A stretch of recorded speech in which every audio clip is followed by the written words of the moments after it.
ನೋಡಿ ಸ್ನೇಹಿತರೆ, ದೀಪಾವಳಿ ಹಬ್ಬದ ಪ್ರಯುಕ್ತ ಗೃಹಲಕ್ಷ್ಮಿ ಯೋಜನೆಯ ಪ್ರತಿಯೊಂದು ಫಲಾನುಭವಿಗಳಿಗೆ ಸರ್ಕಾರದಿಂದ ಸಚಿವೆ ಲಕ್ಷ್ಮಿ ಹೆಬ್ಬಾಳ್ಕರ್ ಅವರು ಭರ್ಜರಿ ಗುಡ್ಡಿಸ್ನ ಕೊಟ್ಟಿದ್ದು, ಗೃಹಲಕ್ಷ್ಮಿ ಯೋಜನೆಯ 2,000 ಹಣ ಬದಲು ನಿಮ್ಮ ಬ್ಯಾಂಕ್ ಖಾತೆಗೆ ಸರ್ಕಾರ 4,000 ಗೃಹಲಕ್ಷ್ಮಿ ಯೋಜನೆಯ ಹಣನ ಜಮಾ ಮಾಡ್ತಾ ಇದೆ.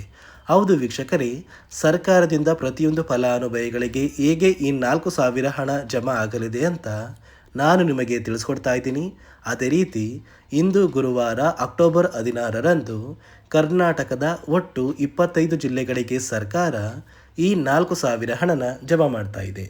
ಹಾಗಾದರೆ ಬನ್ನಿ ವೀಕ್ಷಕರೇ, ಯಾವ ಜಿಲ್ಲೆಗಳಿಗೆ 4,000 ಹಣ ಬರುತ್ತೆ ಮತ್ತು ಹಣಕಾಸು ಇಲಾಖೆ ಹೊಸದಾಗಿ ಜಾರಿಗೆ ತಂದಿರುವ 5 ನಿಯಮಗಳು ಏನು ಅಂತ ಕೂಡ ನಾನು ನಿಮಗೆ ಈ ಒಂದು ವಿಡಿಯೋದಲ್ಲಿ ತಿಳಿಸ್ಕೊಡ್ತಾ ಇದ್ದೀನಿ. ಅದಕ್ಕಿಂತ ಮೊದಲು ನೀವೇನಾದ್ರೂ ಇನ್ನೂ ಕೂಡ ನನ್ನ ಚಾನಲ್ನ ಸಬ್ಸ್ಕ್ರೈಬ್ ಆಗಿಲ್ಲ ಅಂದರೆ ದಯವಿಟ್ಟು ಪ್ರತಿಯೊಬ್ಬರು ಚಾನಲ್ನ ಸಬ್ಸ್ಕ್ರೈಬ್ ಮಾಡ್ಕೊಳ್ಳಿ, ಹಾಗೆ ವಿಡಿಯೋಗೆ ಒಂದು ಲೈಕ್ನ ಕೊಡಿ. ಹೌದು ವೀಕ್ಷಕರೇ, ಗೃಹಲಕ್ಷ್ಮಿ ಯೋಜನೆಯ ಪ್ರತಿಯೊಂದು ಫಲಾನುಭವಿಗಳಿಗೆ ಸರ್ಕಾರ ದೀಪಾವಳಿ ಹಬ್ಬಕ್ಕೆ 2,000 ಹಣ ಬದಲು 4,000 ಹಣನ ನಿಮ್ಮ ಬ್ಯಾಂಕ್ ಖಾತೆಗೆ ಅಕ್ಟೋಬರ್ 16 ಅಂದರೆ ಗುರುವಾರದಿಂದ ಪ್ರತಿಯೊಂದು ಫಲಾನುಭವಿಗಳಿಗೆ ಸರ್ಕಾರ ಈ 4,000 ಹಣನ ಜಮಾ ಮಾಡ್ತಾ ಇದೆ. ಹೇಗೆ ನಿಮ್ಮ ಬ್ಯಾಂಕ್ ಖಾತೆಗೆ ಈ 4,000 ಹಣ ಜಮಾ ಆಗುತ್ತೆ ಅಂದರೆ ನೋಡಿ ಸ್ನೇಹಿತರೆ, ಗೃಹಲಕ್ಷ್ಮಿ ಯೋಜನೆಯ 23ನೇ ಕಂತಿನ ಹಣ ಹಾಗೂ 24ನೇ ಕಂತಿನ ಹಣನ ಸರ್ಕಾರ ದೀಪಾವಳಿ ಹಬ್ಬದ ಪ್ರಯುಕ್ತ ಪ್ರತಿಯೊಂದು ಫಲಾನುಭವಿಗಳಿಗೆ ಜಮಾ ಮಾಡ್ತಾ ಇದೆ. ನಿಮ್ಮ ಬ್ಯಾಂಕ್ ಖಾತೆಗೆ ಇಲ್ಲಿಯವರೆಗೂ ಒಟ್ಟು 22 ಕಂತಿನ ಹಣ ಜಮಾ ಆಗಿದ್ರೆ ಸಾಕು, ದೀಪಾವಳಿ ಹಬ್ಬಕ್ಕೆ 2 ತಿಂಗಳ ಒಟ್ಟು 4,000 ಹಣನ ಪ್ರತಿಯೊಂದು ಫಲಾನುಭವಿಗಳಿಗೆ ಸರ್ಕಾರ ಜಮಾ ಮಾಡುತ್ತೆ. ಅದೇ ರೀತಿ ಗೃಹಲಕ್ಷ್ಮಿ ಯೋಜನೆಯ ಪ್ರತಿಯೊಂದು ಫಲಾನುಭವಿಗಳಿಗೆ ಈ ಬಾರಿ 4,000 ಹಣ ಜಮಾ ಆಗಬೇಕು ಅಂದರೆ ಸರ್ಕಾರ 5 ಹೊಸ ನಿಯಮಗಳನ್ನ ಜಾರಿಗೆ ತಂದಿದ್ದು, ಈ 5 ನಿಯಮಗಳ ಪ್ರಕಾರ ಪ್ರತಿಯೊಂದು ಫಲಾನುಭವಿಗಳ ಒಂದು ರೇಷನ್ ಕಾರ್ಡ್, ಆಧಾರ್ ಕಾರ್ಡ್ ಮತ್ತು ಇತರೆ ದಾಖಲಾತಿಗಳನ್ನ ಹಣಕಾಸು ಇಲಾಖೆಯ ಅಧಿಕಾರಿಗಳು ಚೆಕ್ ಮಾಡ್ತಾರೆ. ಹೀಗೆ ಚೆಕ್ ಮಾಡುವಂತಹ ಸಂದರ್ಭದಲ್ಲಿ ಒಂದು ವೇಳೆ ನಿಮ್ಮ ದಾಖಲಾತಿಗಳು ಈ ನಿಯಮಗಳನ್ನ ಪಾಲಿಸಿಲ್ಲ ಅಂದರೆ ಗೃಹಲಕ್ಷ್ಮಿ ಯೋಜನೆಯ ಹಣ ಕೂಡ ಕ್ಯಾನ್ಸಲ್ ಆಗುತ್ತೆ.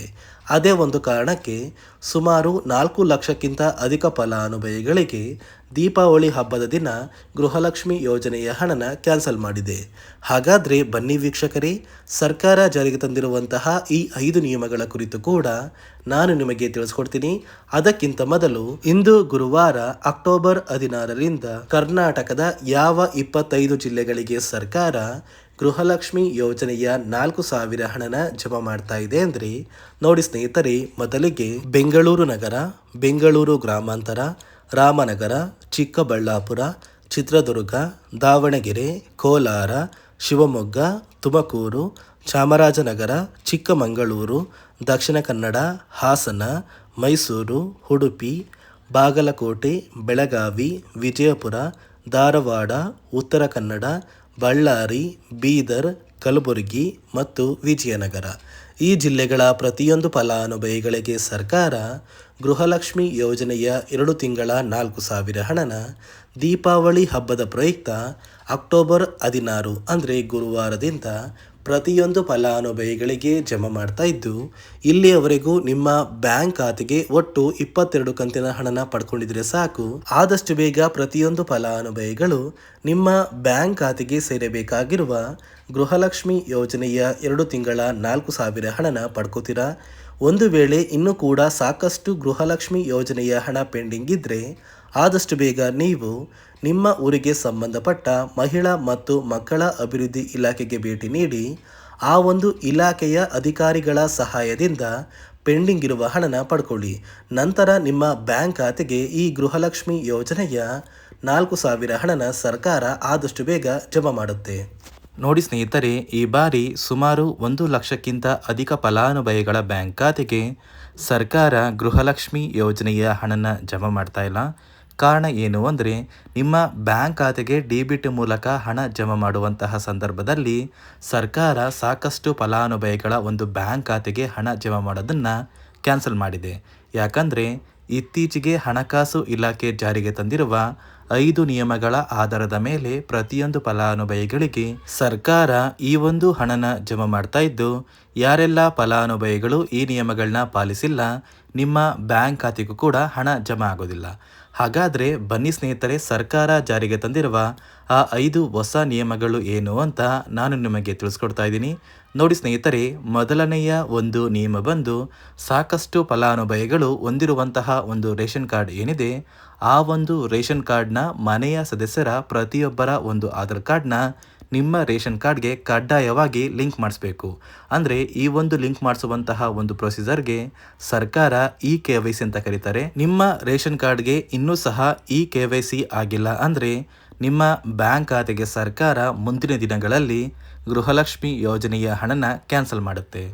ಅದೇ ರೀತಿ ಎರಡನೆಯ ಒಂದು ನಿಯಮ ಬಂದು ಸಾಕಷ್ಟು ಫಲಾನುಭವಿಗಳು ಕಳೆದ 3 ತಿಂಗಳಿಂದ ಸರ್ಕಾರದಿಂದ ಬರ್ತಾ ಇರುವಂತಹ ಒಂದು ರೇಷನ್ ಏನಿದೆ, ಅಂದರೆ ಉಚಿತ ಅಕ್ಕಿ ಏನಿದೆ, ಈ ಒಂದು ರೇಷನ್ನ ಪಡ್ಕೋತಾ ಇಲ್ಲ.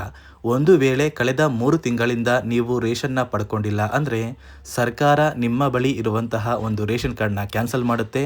ನಿಮ್ಮ ರೇಷನ್ ಕಾರ್ಡ್ನ ಸರ್ಕಾರ ಕ್ಯಾನ್ಸಲ್ ಮಾಡಿದರೆ ನಿಮ್ಮ ಬ್ಯಾಂಕ್ ಖಾತೆಗೆ ಗೃಹಲಕ್ಷ್ಮಿ ಯೋಜನೆಯ ಹಣ ಇರ್ಬೋದು ಮತ್ತು ಸರ್ಕಾರದಿಂದ ಬರುವಂತಹ ಒಂದು ಸೌಲಭ್ಯಗಳನ್ನ ನೀವು ಕಳ್ಕೋಬೇಕಾಗುತ್ತೆ. ಅದೇ ರೀತಿ ಮೂರನೆಯ ಒಂದು ನಿಯಮ ಬಂದು ನೋಡಿ ಸ್ನೇಹಿತರೆ, ನಿಮ್ಮ ಬಳಿ ಇರುವಂತಹ ಒಂದು ಆಧಾರ್ ಕಾರ್ಡ್ ಏನಿದೆ, ಆ ಒಂದು ಆಧಾರ್ ಕಾರ್ಡ್ನ ಕಳೆದ 15 ವರ್ಷಗಳಲ್ಲಿ ನೀವು ಯಾವುದೇ ರೀತಿಯ ಒಂದು ತಿದ್ದುಪಡಿನ ಮಾಡಿಸಿಲ್ಲ ಅಂದರೆ ನಿಮ್ಮ ಬ್ಯಾಂಕ್ ಖಾತೆಗೆ ಸರ್ಕಾರ ಗೃಹಲಕ್ಷ್ಮಿ ಯೋಜನೆಯ ಹಣನ ಕ್ಯಾನ್ಸಲ್ ಮಾಡುತ್ತೆ. ಯಾಕಂದರೆ ಸರ್ಕಾರದಿಂದ ಬಂದಿರುವಂತಹ ಒಂದು ಆದೇಶದ ಪ್ರಕಾರ ಪ್ರತಿಯೊಂದು ಫಲಾನುಭವಿಗಳು ಕಳೆದ 15 ವರ್ಷಗಳಲ್ಲಿ ಯಾವುದೇ ರೀತಿಯ ಒಂದು ತಿದ್ದುಪಡಿನ ನಿಮ್ಮ ಆಧಾರ್ ಕಾರ್ಡ್ಗೆ ನೀವು ಮಾಡಿಸಿಲ್ಲ ಅಂದರೆ ಕಡ್ಡಾಯವಾಗಿ ಆದಷ್ಟು ಬೇಗ ನಿಮ್ಮ ಆಧಾರ್ ಕಾರ್ಡ್ಗೆ ತಿದ್ದುಪಡಿನ ಮಾಡಿಸಿ. ಅದೇ ರೀತಿ ನಾಲ್ಕನೆಯ ಒಂದು ನಿಯಮ ಬಂದು ನಿಮ್ಮ ಕುಟುಂಬದ ಒಂದು ವಾರ್ಷಿಕ ಆದಾಯ 7 ಲಕ್ಷಕ್ಕಿಂತ ಕಡಿಮೆ ಇರಬೇಕು. ಒಂದು ವೇಳೆ ನಿಮ್ಮ ಕುಟುಂಬದ ವಾರ್ಷಿಕ ಆದಾಯ 7 ಲಕ್ಷಕ್ಕಿಂತ ಜಾಸ್ತಿ ಇದ್ದರೆ ನಿಮ್ಮ ಬ್ಯಾಂಕ್ ಖಾತೆಗೆ ಸರ್ಕಾರ ಗೃಹಲಕ್ಷ್ಮಿ ಯೋಜನೆಯ ಹಣನ ಕ್ಯಾನ್ಸಲ್ ಮಾಡುತ್ತೆ. ಅದೇ ರೀತಿ ಐದನೆಯ ಒಂದು ನಿಯಮ ಬಂದು ನಿಮ್ಮ ಕುಟುಂಬದ ಸದಸ್ಯರು ಅಥವಾ ಗೃಹಲಕ್ಷ್ಮಿ ಯೋಜನೆಯ ಫಲಾನುಭವಿಗಳು ಯಾರು ಕೂಡ ಸರ್ಕಾರಿ ನೌಕರರಾಗಿ ಕಾರ್ಯನಿರ್ವಹಿಸ್ತಾ ಇರಬಾರ್ದು. ಒಂದು ವೇಳೆ ನಿಮ್ಮ ಕುಟುಂಬದಲ್ಲಿ ಯಾರೇ ಆಗಿದ್ರೂ ಸರ್ಕಾರಿ ನೌಕರರಾಗಿ ಕಾರ್ಯನಿರ್ವಹಿಸ್ತಾ ಇದ್ದರೆ ನಿಮ್ಮ ಬ್ಯಾಂಕ್ ಖಾತೆಗೆ ಗೃಹಲಕ್ಷ್ಮಿ ಯೋಜನೆಯ ಹಣ ಕ್ಯಾನ್ಸಲ್ ಆಗುತ್ತೆ. ಈ 5 ನಿಯಮಗಳ ಆಧಾರದ ಮೇಲೆ ಪ್ರತಿಯೊಂದು ಫಲಾನುಭವಿಗಳಿಗೆ ಸರ್ಕಾರ ಹಣ ಜಮಾ ಮಾಡ್ತಾ ಇದೆ. ಒಂದು ವೇಳೆ ನೀವು ಈ 5 ನಿಯಮಗಳನ್ನ ಪಾಲಿಸಿಲ್ಲ ಅಂದರೆ ನೀವು ಕೂಡ ಗೃಹಲಕ್ಷ್ಮಿ ಯೋಜನೆಯ ಹಣದಿಂದ ವಂಚಿತರಾಗಬೇಕಾಗುತ್ತೆ. ನೋಡಿ ವೀಕ್ಷಕರೇ, ಇಂದು ಗುರುವಾರ ಅಕ್ಟೋಬರ್ 16ರಿಂದ ಕರ್ನಾಟಕದ 25 ಜಿಲ್ಲೆಗಳಿಗೆ ಸರ್ಕಾರ ಗೃಹಲಕ್ಷ್ಮಿ ಯೋಜನೆಯ 2 ತಿಂಗಳ 4,000 ಹಣನ ಜಮಾ ಮಾಡ್ತಾ ಇದ್ದು, ಆದಷ್ಟು ಬೇಗ ಪ್ರತಿಯೊಂದು ಫಲಾನುಭವಿಗಳು ನಿಮ್ಮ ಬ್ಯಾಂಕ್ ಖಾತೆಗೆ ಈ 4,000 ಹಣನ ಪಡ್ಕೋತೀರಾ ಅಂತ ಹೇಳ್ತಾ, ಇದಿಷ್ಟು ಸರ್ಕಾರದಿಂದ ಬಂದಿರುವಂತಹ ಒಂದು ಮಾಹಿತಿಯಾಗಿದೆ. ನಾನು ಕೊಟ್ಟಿರುವಂತಹ ಮಾಹಿತಿ ನಿಮಗೆ ಇಷ್ಟ ಆಗಿದ್ದಲ್ಲಿ ದಯವಿಟ್ಟು ಪ್ರತಿಯೊಬ್ಬರು ನನ್ನ ಚಾನಲ್ನ ಸಬ್ಸ್ಕ್ರೈಬ್ ಮಾಡ್ಕೊಳ್ಳಿ, ಹಾಗೆ ವಿಡಿಯೋಗೆ ಒಂದು ಲೈಕ್ನ ಕೊಡಿ.